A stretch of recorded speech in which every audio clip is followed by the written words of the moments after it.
Je suis Marion Le Texier, docteur en géographie de l'Université Paris Diderot et de l'Université du Luxembourg, spécialiste des intégrations régionales et de l'analyse et de la modélisation des systèmes spatio-temporels. Je suis Sébastien Treyer, je travaille à l'IDRI, l'Institut du développement durable et des relations internationales Sciences Po, et je suis conseiller à la chaire développement durable de Sciences Po. Alors, je m'appelle Maude Devès, je suis géophysicienne à l'Institut de physique du globe de Paris, l'IPGP, qui est impliqué dans ce projet depuis l'origine des discussions. Je suis entrée dans le projet à la suite d'une invitation de Claude Graland, lui aussi géographe à l'Université Paris Diderot et à l'UMR Géographicité.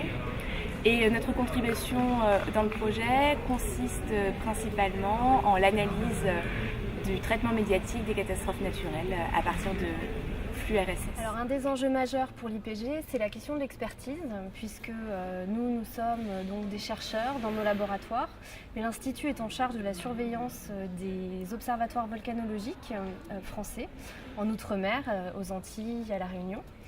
Et donc nos chercheurs qui ont l'habitude de travailler en laboratoire se retrouvent du jour au lendemain en position d'experts à discuter avec les responsables politiques. Donc ça pose tout un tas de questions. Comment est-ce qu'on passe de la recherche académique à l'expertise ? Quel est le changement de discours qui s'opère là ?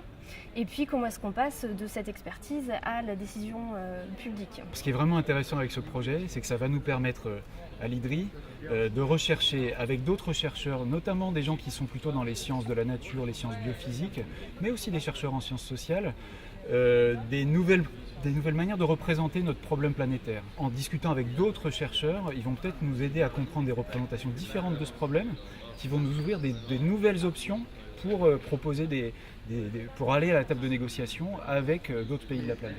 Le projet Anthropocène va nous aider à poser ces questions de manière nouvelle, un peu différente de ce que nous, on a l'habitude de faire, puisqu'on fait bien des retours d'expérience en interne, mais avoir le regard des sciences politiques et des sciences humaines, c'est crucial pour traiter ces problèmes-là. Pour moi, ce projet, c'était l'occasion donc, de travailler en coopération avec des scientifiques d'autres disciplines autour d'une information territoriale qui est particulière, qui est liée à notre nouvelle ère donc, qui serait l'Anthropocène, mais qui est aussi l'ère des big data, donc des données massives, etc., de l'information en temps réel. Les points d'accrochage qui se sont passés dans le projet n'étaient pas forcément ceux qu'on aurait pu anticiper au démarrage.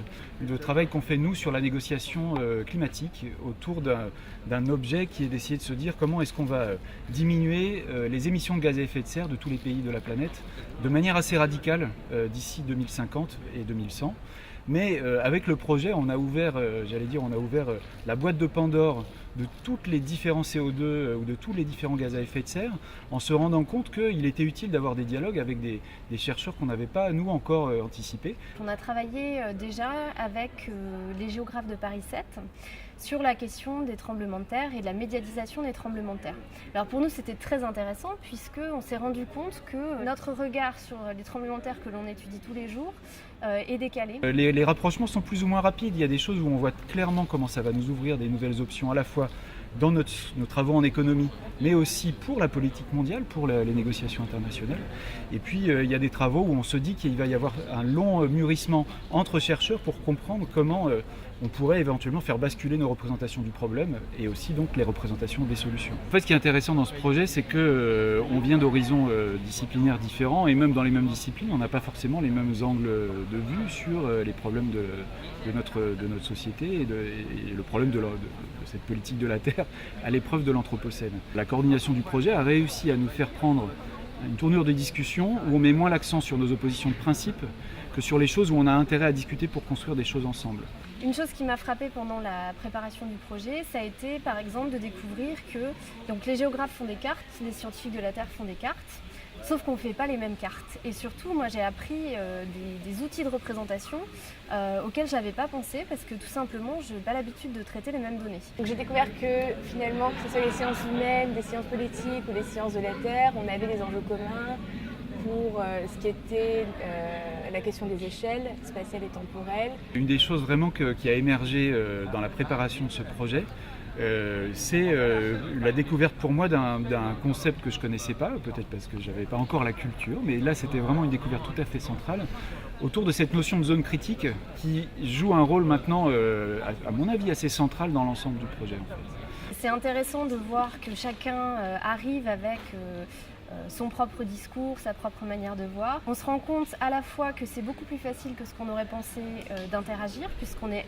tous très motivés par ce projet, très intéressés, donc on a envie de comprendre ce que pense l'autre et ce qu'il nous apporte comme matériel, comme représentation. Et en même temps, évidemment, c'est comme tout projet interdisciplinaire, c'est difficile parce qu'il faut prendre le temps d'être à l'écoute, essayer de mieux comprendre ce qu'est la culture de l'autre discipline. Et c'est ça qui est intéressant, c'est cette confrontation qui fait émerger des choses nouvelles. Ce qui est vraiment, pour moi, innovant dans ce projet, c'est de réussir à regrouper ensemble des disciplines et des équipes dans un attirail qui était assez inédit. Ce projet va nous permettre aussi d'intervenir dans le débat public et ça c'est quelque chose de très important. Ce qui caractérise vraiment Politique de la Terre à l'épreuve de l'Anthropocène, c'est une démarche où on mise vraiment sur l'émergence de nouveaux savoirs et de nouvelles possibilités politiques et par cette démarche réflexive en permanence qui réinterroge les cadres. J'ai jamais vu ça de la même manière dans les recherches interdisciplinaires sur l'environnement. C'est pas le même projet politique que les autres et il se peut très bien qu'on arrive à renouveler la science et aussi à renouveler la politique de notre terre à partir de ça.